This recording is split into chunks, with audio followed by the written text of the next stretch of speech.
ಆತ್ಮೀಯ ಬಂಧುಗಳೇ, ಶ್ರೀಮದ್ ಭಾಗವತಂ ಸ್ಕಂದ 3 ಭಾಗ 2 ಅಧ್ಯಾಯ 25 ಭಕ್ತಿ ಸೇವೆಯ ಮಹಿಮೆಗಳು. ಇದರಿಂದ ಇವತ್ತು 7ನೇ ಶ್ಲೋಕವನ್ನ ತಿಳ್ಕೊಳ್ಳೋಣ. ಶ್ಲೋಕ 7. ದೇವಹೂತಿರುವಾಚ ನಿರ್ವಿಣ್ಣ ನಿತರಾಂ ಭೂಮನ್ನಸದಿಂದ್ರಿಯ ತರ್ಷಣಾತ್ ಯೇನ ಸಂಭಾವ್ಯಮಾನೇನ ಪ್ರಪನ್ನಾಂಧಂ ತಮ ಪ್ರಭೋ. ಅನುವಾದ: ದೇವಹೂತಿಯು ನುಡಿದಳು, ನನ್ನ ಐಹಿಕ ಇಂದ್ರಿಯಗಳಿಂದುಂಟಾದ ಕ್ಷೋಭೆಯಿಂದ ನಾನು ತುಂಬಾ ನಿರ್ವಿಣ್ಣಳಾಗಿದ್ದೇನೆ. ನನ್ನ ಪ್ರಭುವೇ, ಈ ಇಂದ್ರಿಯ ಕ್ಷೋಭೆಯ ಕಾರಣದಿಂದಾಗಿ ನಾನು ತಮಸ್ಸಿನ ಪಾತಾಳಕ್ಕೆ ಬಿದ್ದಿದ್ದೇನೆ. ಇದು ಶ್ಲೋಕ ಮತ್ತೆ ಅದರ ಅನುವಾದ. ಈಗ ಭಾವಾರ್ಥದ ಮೂಲಕ ನಾವು ಇದರ ಅರ್ಥವನ್ನು ತಿಳ್ಕೊಳ್ಳೋದಕ್ಕೆ ಪ್ರಯತ್ನ ಮಾಡೋಣ. ಹೋದ ಭಾಗದಲ್ಲಿ ನಾವೇನು ತಿಳ್ಕೊಂಡ್ವಿ? ಮೈತ್ರೇಯರು ಹೇಳ್ತಾರೆ, ಕರ್ದಮ ಕಾಡಿಗೆ ಹೊರಟೋದಾಗ ಭಗವಂತ ಕಪಿಲ ತನ್ನ ತಾಯಿಯಾದಂಥ ದೇವಹೂತಿಯನ್ನ ಸಂತೋಷವಾಗಿ ಇಟ್ಕೋಬೇಕು ಅಂತ ಬಿಂದು ಸರೋವರದ ತೀರದಲ್ಲಿ ಹೋಗಿ ವಾಸ ಮಾಡ್ತಾರೆ. ದೇವಹೂತಿಗೇನು ಅಂತಂದ್ರೆ, ಪರಾತ್ಪರ ಸತ್ಯದ ಅಂತಿಮ ಗುರಿಯನ್ನ ತೋರಿಸುವಂತವನು ಕಪಿಲ ಅಂತ ಗೊತ್ತಿದ್ರು ಅವನು ತನ್ನ ಎದುರುಗಡೆ ಸುಮ್ಮನೆ ಕೂತಿದಾನಲ್ಲ, ಅವನು ನನಗೆ ದಾರಿ ತೋರಿಸ್ತಾ ಇಲ್ವಲ್ಲ ಅಂತನ್ಬಿಟ್ಟು ಬ್ರಹ್ಮದೇವ ಹೇಳಿದಂತಹ ಮಾತುಗಳನ್ನ ಸ್ಮರಣೆಯನ್ನ ಮಾಡ್ಕೊಳ್ತಾಳೆ. ಹೌದು, ಅವ್ರು ಹೇಳಿದ್ರಲ್ವಾ ಅಂತನ್ಬಿಟ್ಟು ಅದಕ್ಕೋಸ್ಕರ ಈಗ ಏನ್ ಮಾಡ್ತಾಳೆ, ಅವಳು ಕಪಿಲರಿಗೆ ಹೋಗಿ ಪ್ರಶ್ನೆಯನ್ನ ಕೇಳೋದಕ್ಕೆ ಪ್ರಾರಂಭ ಮಾಡ್ತಾಳೆ ಅನ್ನೋದನ್ನ ತಿಳ್ಕೊಂಡಿದ್ವಿ. ಈಗ ಈ ಶ್ಲೋಕದಲ್ಲಿ ದೇವಹೂತಿ ಹೇಳ್ತಾಳೆ, ನನ್ನ ಐಹಿಕ ಇಂದ್ರಿಯಗಳಿಂದ ಆಗುವಂತಹ ಅಂದ್ರೆ ಏನು, ಈ ಒಂದು ಐಹಿಕ ದೇಹದಲ್ಲಿರುವಂಥ ಇಂದ್ರಿಯಗಳಿಂದ ತುಂಬಾ ಕ್ಷೋಭೆ ಅಂದ್ರೆ ತುಂಬಾ ಕಷ್ಟ ಕೊಡ್ತಾ ಇದ್ದಾವೆ ಇವು ನನಗೆ. ನಮಗಿವಾಗ ನಮ್ಮ ಇಂದ್ರಿಯಗಳೆಲ್ಲ ಏನ್ ತೊಂದರೆ ಕೊಡ್ತಾವೆ, ನಾವು ಅದನ್ನ ಗಮನಿಸೋದಿಲ್ಲ. ಈಗ ನನ್ನ ನಾಲಿಗೆ ನಾನು ಕೇಳಿದ್ದನ್ನೆಲ್ಲ ತಿನ್ಬೇಕು ಅನ್ಸುತ್ತೆ, ಕಿವಿ ನನಗಿಷ್ಟ ಆಗಿರೋದೆಲ್ಲ ಕೇಳಬೇಕು ಅನ್ಸುತ್ತೆ, ಆಮೇಲೆ ಮೂಗು ತನಗಿಷ್ಟವಾದಂತಹ ಸುಗಂಧ ದ್ರವ್ಯಗಳನ್ನ ತಗೋಬೇಕು, ಚರ್ಮ ಅಷ್ಟೇ ನನಗೆ ಅನುಭವ ಬೇಕು ಅಂತ ಅನ್ಸುತ್ತೆ, ಕಣ್ಣುಗಳು ನನಗಿಷ್ಟ ಆಗಿರುವಂಥದ್ದನ್ನೆಲ್ಲ ನೋಡಬೇಕು ಅಂತ ಇಷ್ಟಪಡುತ್ತೆ. ಈ ರೀತಿ ಬೇರೆ ಬೇರೆ ರೀತಿಯಾಗಿ ಈ ಇಂದ್ರಿಯಗಳು ತುಂಬಾ ತೊಂದರೆ ಕೊಟ್ಟು ಕೊಟ್ಟು ನನಗೆ ತುಂಬಾ ಬೇಜಾರಾಗೋಗಿದೆ.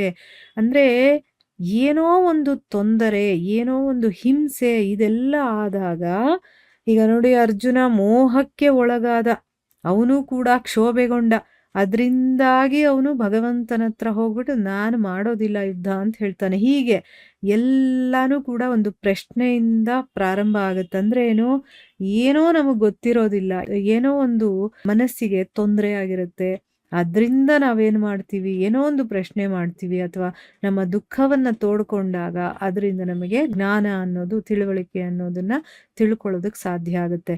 ಈಗ ಇವಳಿಗೆ ಏನಾಗಿದೆ ಅಂತಂದ್ರೆ, ತನ್ನ ಇಂದ್ರಿಯಗಳು ನನಗೆ ತುಂಬಾ ತೊಂದರೆ ಕೊಡ್ತಾ ಇದ್ದಾವೆ, ಅಂದ್ರೆ ಅದು ಕ್ಷೋಭೆಯನ್ನ ಉಂಟು ಮಾಡಿದೆ, ಅದರಿಂದ ನನಗೆ ತುಂಬಾ ಬೇಜಾರು, ತುಂಬಾ ದುಃಖಿತಳಾಗಿದ್ದೀನಿ. ಅದಕ್ಕೋಸ್ಕರ ಈ ಒಂದು ಕ್ಷೋಭೆಯ ಕಾರಣದಿಂದಾಗಿ ನಾನು ತಮಸ್ಸಿನ ಪಾತಾಳಕ್ಕೆ ಬಿದ್ದು ಹೋಗ್ತಾ ಇದ್ದೀನಿ.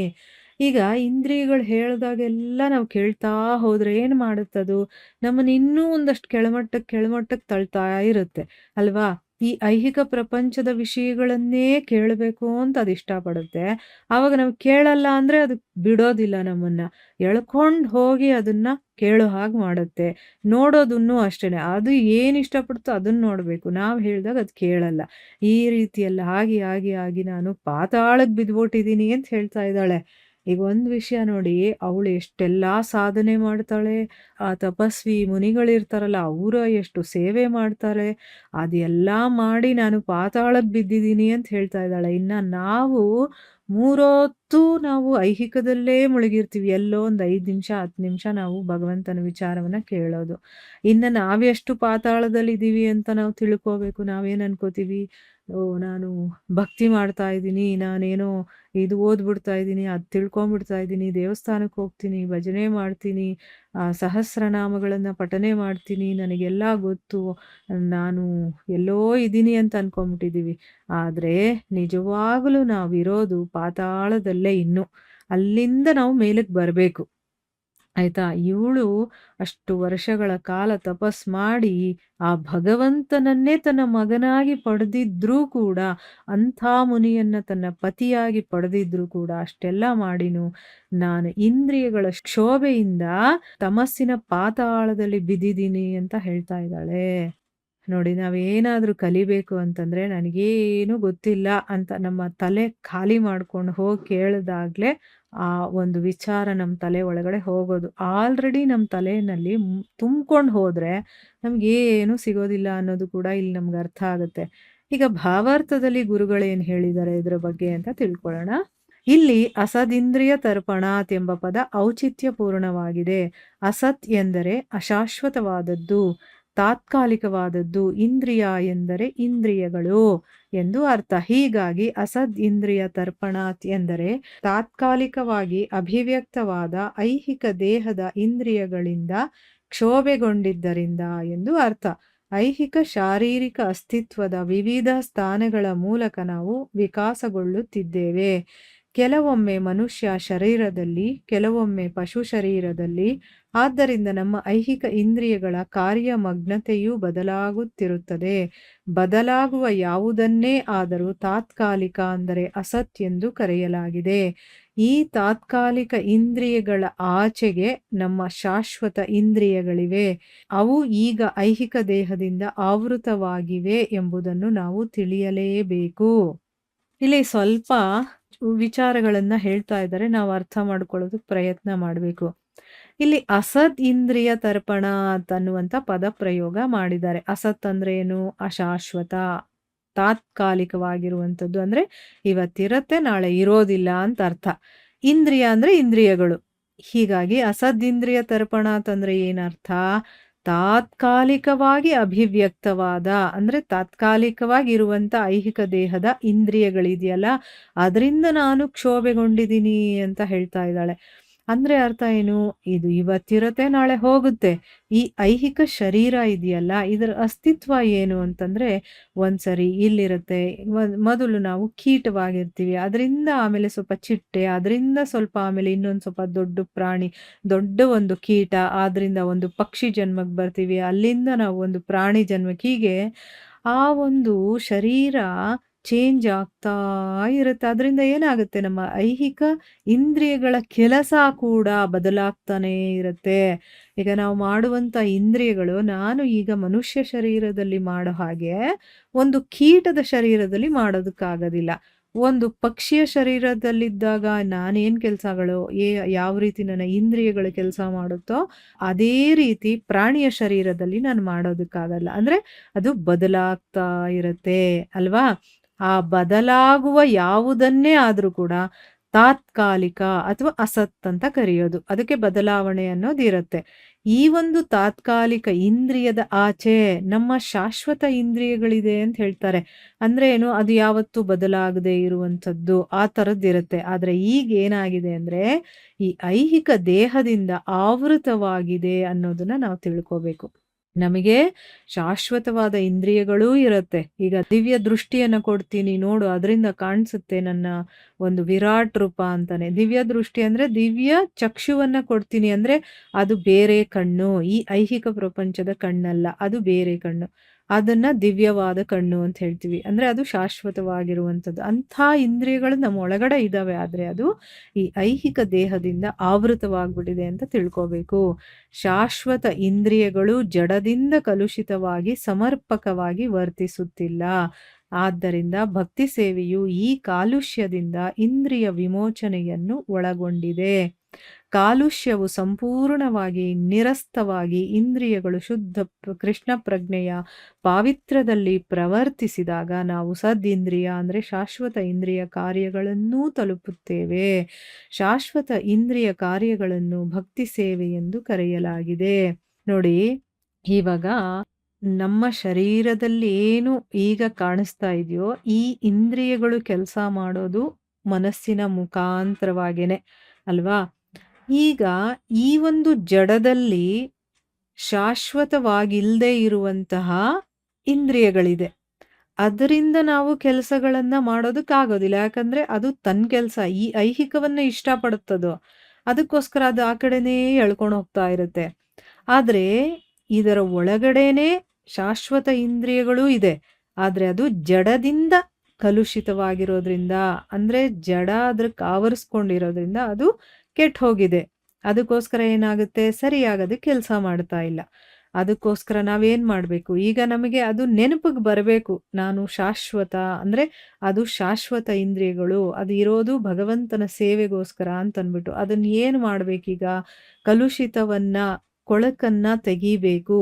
ಅದ್ರಿಂದ ಅದನ್ನ ದೂರ ಮಾಡ್ಬೇಕು. ಅವಾಗ ಅದು ಸರಿಯಾದ ಕೆಲಸ ಮಾಡುತ್ತೆ. ಸೊ ಅದನ್ನ ಮಾಡೋದಕ್ಕೆ ಭಕ್ತಿ ಮಾಡ್ಬೇಕು ಅಂತ ಹೇಳೋದು. ಭಗವಂತನನ್ನ ಪ್ರೀತಿಸೋದು. ಪ್ರೀತಿಯಿಂದ, ಭಕ್ತಿಯಿಂದ, ವಿಶ್ವಾಸದಿಂದ, ಶ್ರದ್ಧೆಯಿಂದ ಭಗವಂತನ ಆರಾಧನೆ ಮಾಡ್ತಾ, ಮಾಡ್ತಾ, ಮಾಡ್ತಾ ಏನಾಗುತ್ತೆ? ಆ ಕಲುಷಿತವೆಲ್ಲ ಹೋಗಿ, ಹೋಗಿ, ಹೋಗಿ ಅದು ಪವಿತ್ರವಾಗುತ್ತೆ. ಅವಾಗ ಅದು ಸದಿಂದ್ರಿಯಗಳು ಅಂದ್ರೆ ಶಾಶ್ವತ ಇಂದ್ರಿಯ ಕೆಲಸಗಳು ಏನು ಮಾಡುತ್ತೋ ಅಂಥ ಕೆಲಸಗಳನ್ನ ಮಾಡೋದಕ್ಕೆ ಶುರು ಮಾಡುತ್ತೆ. ಸೊ ಆ ಶಾಶ್ವತ ಇಂದ್ರಿಯ ಕೆಲಸಗಳನ್ನೇ ನಾವು ಭಕ್ತಿ ಸೇವೆ ಅಂತ ಕರೆಯೋದು. ಹೇಗೆ ಗೊತ್ತಾಯ್ತಾ?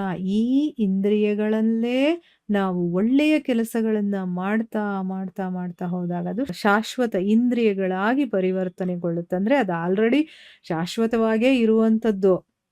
ಅಂದ್ರೆ ನಮ್ಮ ಇಂದ್ರಿಯಗಳು, ನಾವು ಮಾಡುವಂಥ ಕೆಲಸ ಎಲ್ಲವೂ ಕೂಡ ಪವಿತ್ರವಾಗೇ ಇರೋದು. ಆದ್ರೆ ಐಹಿಕದ ಒಂದು ಸಂಪರ್ಕಕ್ಕೆ ಬಂದಿದ ತಕ್ಷಣ ಅದು ಕಲುಷಿತವಾಗ್ಬಿಟ್ಟಿದೆ. ಈಗ ಅದನ್ನ ಶುದ್ಧ ಮಾಡಬೇಕು. ಏನ್ ಮಾಡಬೇಕು? ಭಕ್ತಿ ಮಾಡೋದು, ಭಗವಂತನನ್ನ ಪ್ರೀತಿಸೋದು, ಅವನ ಬಗ್ಗೆ ಕೇಳೋದು. ನವವಿಧ ಭಕ್ತಿಗಳಿದೆಯಲ್ಲ, ಅದರಲ್ಲಿ ಯಾವುದಾದ್ರೂ ಪರವಾಗಿಲ್ಲ, ಅಥವಾ 9 ಕೂಡ ಮಾಡ್ತಾ ಇರಬೇಕು. ಅದು ಮಾಡ್ತಾ, ಮಾಡ್ತಾ, ಮಾಡ್ತಾ, ಮಾಡ್ತಾ ಏನಾಗುತ್ತೆ? ಅದು ಶುದ್ಧವಾಗ್ತಾ ಬರುತ್ತೆ. ತಾತ್ಕಾಲಿಕ ಐಂದ್ರಿಯ ಕಾರ್ಯಗಳನ್ನ ಇಂದ್ರಿಯ ತುಷ್ಟಿ ಎಂದು ಕರೆಯಲಾಗಿದೆ. ಐಹಿಕ ಇಂದ್ರಿಯ ತೃಷ್ಟಿಯಿಂದ ದಣಿದವನಾದ ಹೊರತು ಕಪಿಲನಂತಹ ವ್ಯಕ್ತಿಗಳಿಂದ ಅಲೌಕಿಕ ಸಂದೇಶಗಳನ್ನು ಶ್ರವಣ ಮಾಡಲು ಸದಾವಕಾಶವಿರಲಾರದು. ನೋಡಿದ್ರ? ಈಗ ತಾತ್ಕಾಲಿಕವಾಗಿ ನಾವು ಇಂದ್ರಿಯ ಕೆಲಸಗಳು ಅಂದ್ರೆ ಮನೆಯಲ್ಲಿ ಏನೋ ಆ ಕೆಲಸ ಮಾಡಿದೆ, ಈ ಕೆಲಸ ಮಾಡಿದೆ, ಅಲ್ಲೋದೆ, ಇಲ್ಲೋದೆ, ನನ್ನ ಜವಾಬ್ದಾರಿ, ನನ್ನ ಮಕ್ಕಳು, ಮರಿ, ಗಂಡ, ಹೆಂಡತಿ ಅಂತ ಅನ್ಕೊಂಡು ನಾವು ಏನೇನೆಲ್ಲ ಮಾಡ್ತೀವೋ ಅದೇನು ಹೇಳಿ? ಇವತ್ತಿರುತ್ತೆ, ನಾಳೆ ಹೋಗುತ್ತೆ, ಇಂಥದ್ದು. ಇದನ್ನೆಲ್ಲ ಇಂದ್ರಿಯ ತುಷ್ಟಿಯ ಕೆಲಸಗಳೇ ಅಂತ ಹೇಳೋದು. ಅಂದ್ರೆ ನಮ್ಮ ಇಂದ್ರಿಯಗಳಿಗೆ ತೃಪ್ತಿ ಕೊಡುವಂತ ಕೆಲಸಗಳನ್ನ ಮಾಡ್ತಾ ಇದ್ದೀವಿ.